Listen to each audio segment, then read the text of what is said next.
Well, this draw is shaking out just how I imagined it would from the very beginning. Before we even started up with Mr. Wimbledon's, when I laid eyes upon the draw, before the draw was made, I imagined many of these kind of results playing out. Of course, there are many big surprises, which we will get to in a moment. But first, the guy, which it's rare. I don't always pencil in the champion right away. A lot of times I wait for a few rounds to have a couple of my questions answered before I put in my full-throated opinion on who will win the tournament. This time I put unique Jannik Sinner, and safe to say he looks pretty good and pretty promising to win the tournament. Roll the tape. Did you enjoy it as well? That was just luck. Did you enjoy it, There's nothing to talk. I mean, I don't know. It's, sometimes, I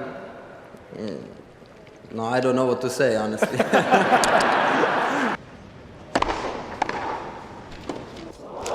It's not every day you see Sinner go for a shot like that. He really didn't have a choice, though, which makes it easier to appreciate. Wizardry from Jannik Sinner. Wizardry, indeed. Audacious. From the Italian. And Ben Shelton just staring him down, saying, hey. Shelton never had a chance. Old Ben Shelton. There's a Blake Shelton. Whatever it is. Look at this replay. I love how loose that arm. It looks like a rubber band. Sinner's the rubber band man. Look at this forehand. It's powerful. The arm's just jangling about. I mean, that is ideal. And it's funny because, he had no choice. That makes it more impressive to me. He had to hit a shot like that, and it was pretty awesome. Every now and then you see something like that. Like Dimitrov, you'll see he has no choice. Then he makes the incredible shot. Same day, Alcaraz had a match, much different. A lot of struggles for Carlitos Alcaraz in the last couple matches. And I saw in his match, he hit a tweener where he didn't have to. He had time to get around it and hit a forehand. And, of course, he lost the point. I think that was the match with Hugo Humbert. Yeah, my French guys are out. But I'm feeling very good about Jannik Sinner. I'm not feeling great on Alcaraz's chance to beat Sinner. I thought that Dimitrov would be able to take out Medvedev, and as you will see, injury took him out. Same with Zverev. I was pretty sure I was 100% sure Zverev would come through. And I think the match result itself shows you that Zverev should have won if he wasn't now injured. Everyone's injured, except for the guy who came in off of a surgery, right? Djokovic. He's getting better as others are getting worse. And Jannik Sinner, of course, is just getting better and better, and he's not injured at all. But as I look through this draw, I don't know who can beat Jannik Sinner except for one man. And I'll tell you what, the haters are there. Djokovic acknowledged them today. I don't think they're going to help if they want Djokovic not to win this Wimbledon, because I think he's the only guy left in the draw who could stop Jannik Sinner. And to all those people that have chosen to disrespect the player, in this case me, have a good night. The guy's so confident. It makes sense that he is who he is. Good night. Very good night. Yeah. I'm hoping that they were just commenting on Rune and that they weren't disrespecting you. They were. I don't accept it. No. Don't. I know they were cheering for Rune, but that's an excuse to also boo. Listen. I've been on the tour for more than 20 years, so trust me, I know all the tricks. I know how it works. It's fine, it's okay. I focus on the respectful people that have respect, that pay the ticket to come and watch tonight. He's talking about you, tennis, the real tennis fans. and love tennis and appreciate the players and the effort that the players put in here. I played in much more hostile environment, trust me. You guys can't touch me. Oh, my God. Shots fired. Shots fired by Novak Djokovic. Oh, my gosh. I like what he says there. To the people that love tennis, right? Because they're out there. And I think, most people who do love tennis, who didn't like Djokovic before, they're getting over it, right? They're starting to accept him. They have been for a while now. They're accepting, that he is who he is. Maybe you don't like some things about his personality or how he carries himself. But if you love tennis and you're a true tennis fan, you know the sport, you appreciate Djokovic at this point. Maybe you're even a little bit like me and Mr. GOAT, and have eventually came to love the guy and really appreciate Novak Djokovic. It was Mr. GOAT who turned in favor of Mr. Djokovic before I did, long before I did. But the fans like that, the ones who were giving Djokovic a hard time, and I love that he didn't back down when the interviewer gave him, said like, well, Djokovic, he gave him an out. He gave him an out to be nice to the crowd, to the people that were disrespectful to him throughout the whole match.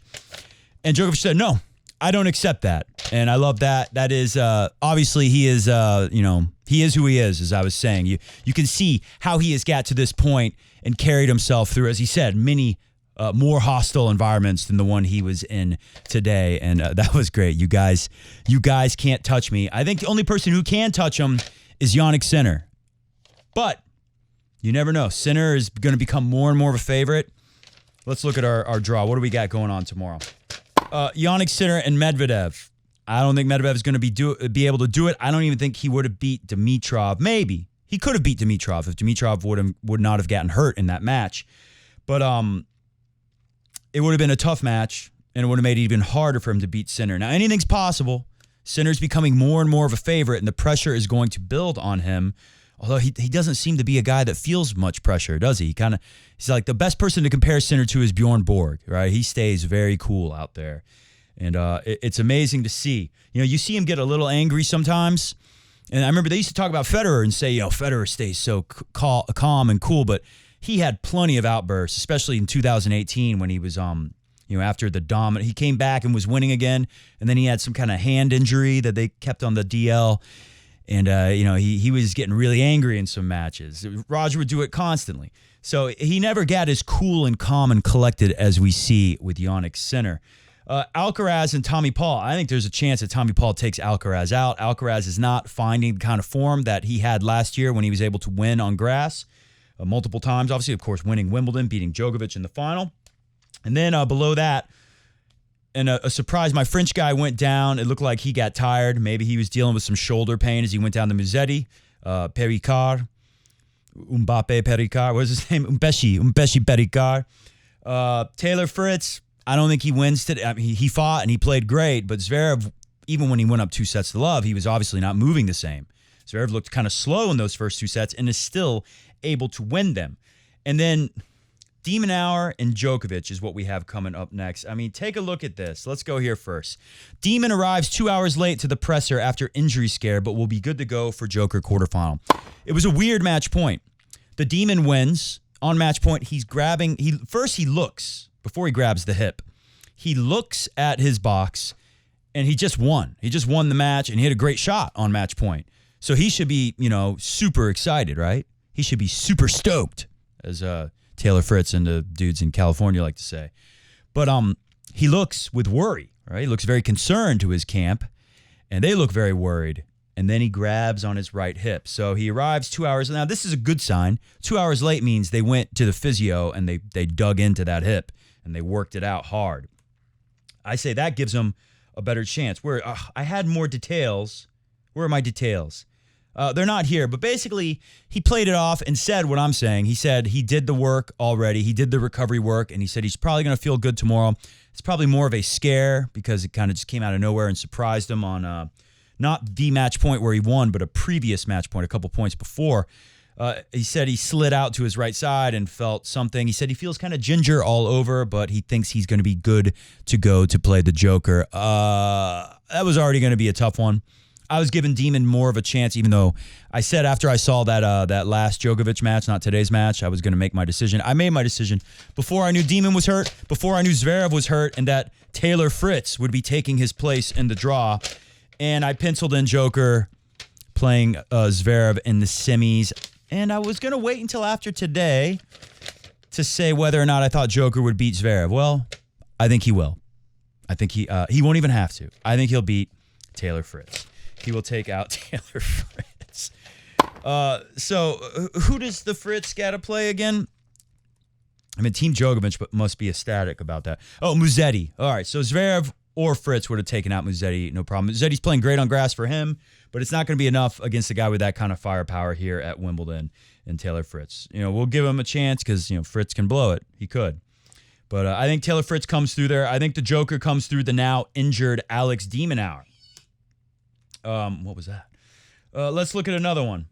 Grigor Dimitrov taking the medical time out in the match, and then eventually, trying to play for a little and not able to go on. He came out on fire, looking really good. He went up, I think, 3-0 right away. And then, he lost those games. I think Medvedev tied it back up at 3-all, but still, he was looking good, and especially because the backhand slice is so useful at this tournament. And Dimitrov, this is, you can't really tell, but Dimitrov just knifed the slice, hit the line, and Medvedev, I know he looks awkward sometimes hitting good shots, but he looked really awkward as he had no chance on that ball. Take a look at this. This is something they've been showing shot quality measurements throughout the tournament. And Dimitrov, Medvedev, they're going, Dimitrov's beating Medvedev in every category except for the return. And he's beating him pretty handily, especially on the forehand. Really, you think of Dimitrov for his beautiful backhand, but he was really dictating play with the serve and the forehand where he's beating Medvedev in those stats. And, he looked a lot like Federer at Wimbledon. I was really enjoying that match. I was looking forward to seeing him play Jannik Sinner, knowing he would lose, of course, very likely lose to Sinner. But it would be a nice match, and you could kind of almost imagine watching Federer and Sinner at Wimbledon. It would be cool to see that. But we won't get to see that. And, here we go. Demon hurt. I slid out to a forehand on my first match point. I felt like I jarred it a little. I was a little ginger. It's probably a little bit of a scare more than anything. The situation was tight. In a way, it helped me relax and finish off the match. Yeah, he got real serious, relaxed. That's good. So, I think he'll be okay. Djokovic, this was a concern early in the match. He was grabbing the stomach. We thought maybe he hurt his core, maybe he tore an abdominal muscle. But no, he just had severe stomach pains and had to go to the bathroom, which he was able to do, and he was able to take care of all that. This, though, could bring some concern to the Joker fans. Djokovic was speaking, and Federer always did this. If he was speaking Swiss German, he was going to be more honest and give you more details. And Djokovic is doing this with the Serbian media. He said in Serbian, I'm glad you think everything is okay, Serbian media guys who are cheering for me to win, but it's not. That's how it should work, but everything is far from okay. About that another time. But the movement was a lot better compared to the first two matches. This is after his third round. I'm more free in that context, says the Joker, but everything is far from okay. I am constantly working on the table to get ready for each subsequent match. So just remember, he's doing the work just like the Demon did on his hip today, and we've seen Joker win before when he has an injury and he puts in a lot of time on the physio table to feel good again. I've been hurt from playing tennis, and I take the foam roller or a tennis ball and I dig in and dig into those hurting areas and stretch a bunch. And if you spend 15, 20 minutes doing that, it's amazing what you can do with the body and recover from all kinds of pains. So I think we can trust the Joker. Here's a picture of the Fritz. I mean, not the Fritz, of Sasha Zverev. He was hurting. Everyone is hurting. I got to get back out on the court. So we're going to cut this short. It's still sunny out there, even at almost 7 o'clock. I got to get back out there. And I got to wear this now. Because they say we come into this world as a baby, and we go out of this world looking like Benjamin Button, also like a baby. And for a tennis coach, we come into this world wearing a normal ball cap or not wearing a hat at all, maybe slicking your hair back with fashionable styling gel. But after teaching tennis for many years, over a decade now, we all come to this point where we have to suit up and wear the baby goes to the beach day tennis coach hat.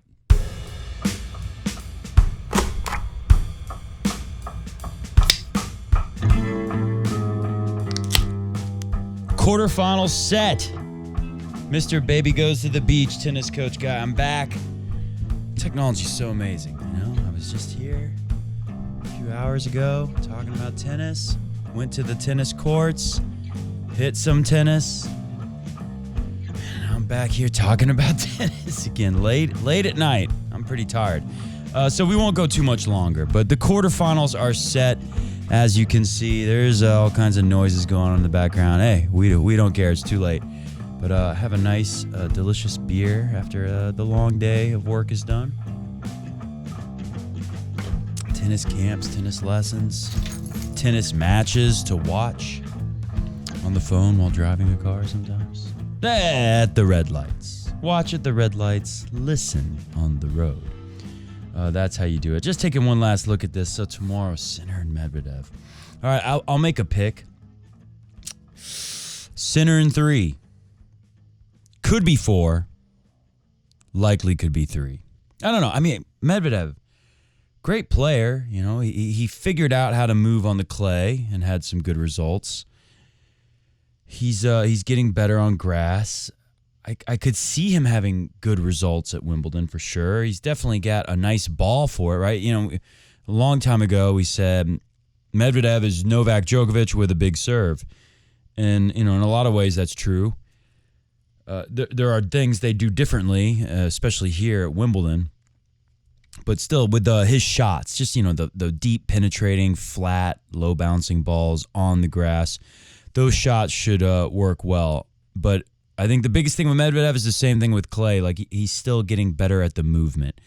We go down from there. Carlos Alcaraz and Tommy Paul. Tommy Paul is a guy who was, you know, really good on clay when we first saw him. I think he won the Junior French Open.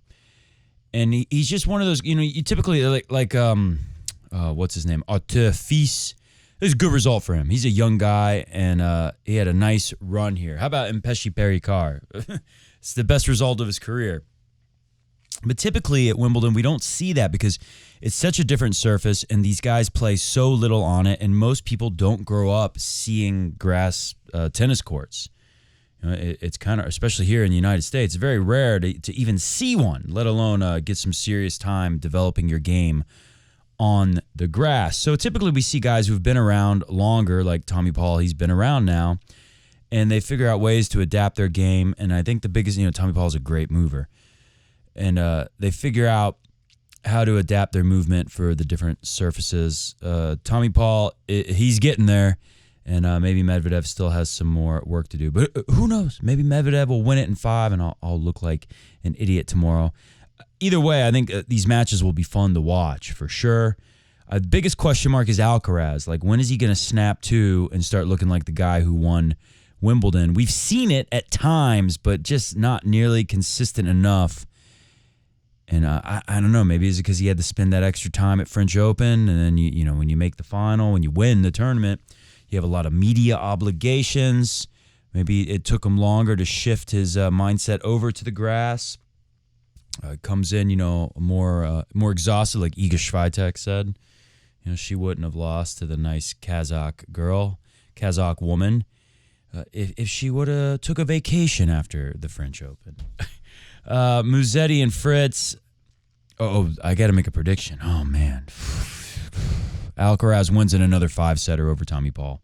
That's my guess for tomorrow. Musetti and Taylor Fritz. Fritz in 4.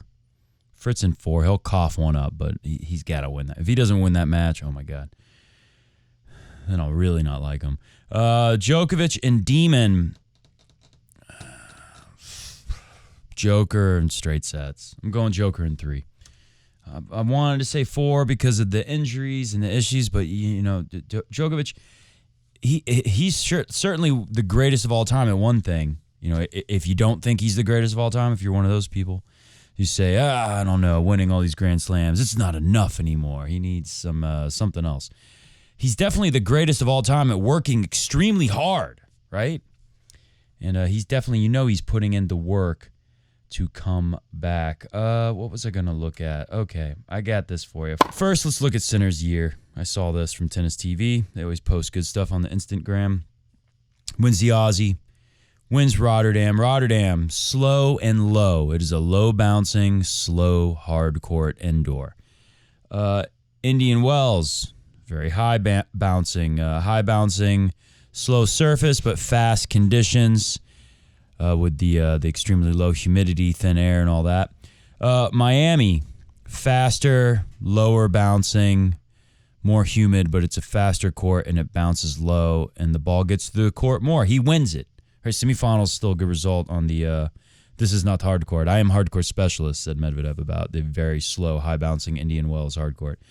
Monte Carlo, the slowest of the major clay tournaments, right? They actually measure the speed of clay Maybe it changed this year, but I've seen plenty of data over the last 6-7 years since I started doing coffee break tennis. And Monte Carlo always comes out as the slowest of the big clay court tournaments, a semifinal. Madrid, very fast, up high in the altitude. Quarterfinal there. Semifinal at the Roland Garros. We know that he wasn't able to train the way he wanted to. Sinner was dealing with some injury stuff. But a good result considering that. Sinner, a little bit like Rafa in that regard. He needs a lot of time on court. He wants a lot of practice. He goes to Halle, Germany. And Zverev looked pretty good there. After, that's a tough turnaround. We were just talking about with Alcaraz going to the final and losing. Maybe it's worse. You still have media obligations because you made the final. But you are devastated. Zverev comes into Halle looking pretty good. And Sinner comes in looking even better because he wins it. And now he is here in the quarterfinals. I think he's got a great chance to win. But let's look at this one thing, and this is the thing I will leave you with.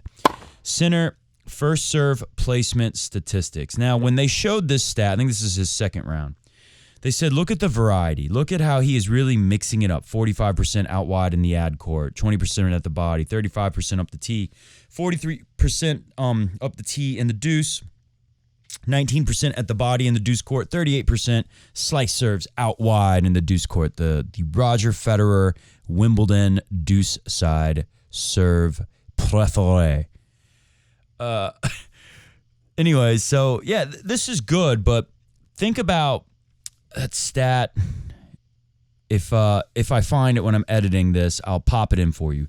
But the stat we showed of Djokovic earlier to say he is serving well, you can see he's hitting close to the lines wherever he goes on the court. Now, we look at Sinner here. This is not doing that. Yes, when they showed this, they said this is a good thing because Sinner's moving the ball around. Yes, it's good to move it around. But look at the out wide and the tee and the ad. 45%, 35%. Look at those. Most of them are not hitting the Federer zone, I like to call it. Not hitting that area where you're within, a foot of the line, where you're very close to the line no matter which side you're aiming on. Same with the deuce. I'd say it's a little better on the deuce side. It looks like he's a little closer to the lines with the 43% and the 38% tee and out wide. Obviously at the body, you're going in the middle on purpose, but it should be closer to the line, to the service line, right? It should really penetrate through there and get into the body quickly. And now, Sinner, this doesn't matter, right? He's playing so well off the ground, forehand, backhand, in the rallies that, and he's serving really big. So against most pro tennis players, this won't matter. But Djokovic, the greatest returner of all time, and Medvedev, a great returner too, but I don't think as effective at Wimbledon, being back really far. I would love to see Medvedev tomorrow. If you remember what he did at the Aussie Open when he played Sinner, he took the returns very early, and it's funny. I have a stat, but we're not going to waste any time on Taylor Fritz. Maybe we'll show it in the next video, but I have stats showing Taylor Fritz taking the return very, very early, and it just didn't work with Zverev early on. Now, credit to him, he tried something different, and when it wasn't working like they thought it might, he stopped. He went back to his normal return position and moved back, gave himself more time to deal with the big Zverev first serve. But Djokovic, very different, right? And sorry, I was talking about Medvedev. Never mind, I got confused. Medvedev, on the other hand, he actually is such a great returner compared to Taylor Fritz, right? Obviously, he could move in on the first serve like he did in the Aussie Open. He did it in the semifinals too, if you remember. I don't remember if he did it in the quarters, but he did it before the finals, and he broke it out against Sinner as well. Moved in really close and able to be an effective returner. Would love to see him do that tomorrow. But still, that's not his forte. Djokovic, on the other hand, it is. I think Djokovic could take advantage of this. Just the fact that Sinner, yeah, he's serving big, he's moving it around, but he's not hitting those magic spots that are on the edges, you put that big square in the middle and you see he doesn't hit in there. And Sinner is, I think this is one little thing where Djokovic can dig in and be very effective. It could change the math for the final. If we are lucky enough to get a Sinner-Djokovic final, we got to see Alcaraz and Djokovic in the final of Wimbledon last year.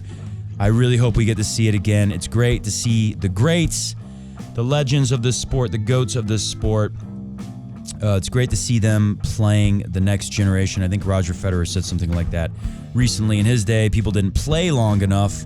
He had a new generation every 5 years, and people didn't hang around long enough to see the old generations play the new generations as much. Well, we're getting more of that now because the GOAT generation, the big three at least, they hung around a very long time. So I hope we get to see that final, and I think this could be a factor. Djokovic will maybe be able to put a dent into Sinner's excellent service games. Remember, off the back of him playing so well off the ground, not so much off of him finding the perfect locations for his very fast, very good first serves. All right, we'll leave you with that, and we'll be back as soon as possible. I don't know if it'll be tomorrow or the day after, but we will definitely be back. See ya!